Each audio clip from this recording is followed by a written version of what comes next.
నమస్తే నమస్తే నమస్తే లింగరా నమస్తే అన్నా ఆ, 5 సంవత్సరాలు సర్పంచ్ గా చేసినావు. ఆ, ఊరికి ఒక్క మంచి పని చేయలే. ఆ. వచ్చిన పైసా వచ్చినట్టు తిన్నావు. మళ్ళీ ఏ ధైర్యంతో నిలవన్నావు నువ్వు? అరే అరే ఒకటి గుర్తుపెట్టుకో లైఫ్లా ఇప్పుడు కుక్క ఉంటది కొడతాము మళ్ళా ముక్క చూపిస్తే దగ్గరకు వస్తుందా రాదా వస్తుంది. జనాలు కూడా అంతేరా 5 ఏళ్ళు నువ్వు ఏం చేసినా అడగరు ఇప్పుడు చుక్కిస్తున్నావా ముక్కిస్తున్నావా డబ్బు ఇస్తున్నావా ఒకటే అడుగుతారు కుక్కలరా జనాలు.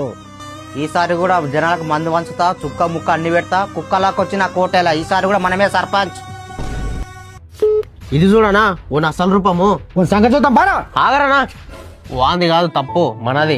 యానాడైనా మందు లేకుండా పైసలు లేకుండా ఓటేసి రానా మందుకి పైసలకి ఓటు అమ్ముకునేటువంటి కుక్కలాగా కాకుండా ఎట్లా చూస్తారు? ఓటు వేయాల్సింది చుక్కకి ముక్కకి కాదనా నీతికి మన ఊరి అభివృద్ధికి అనా.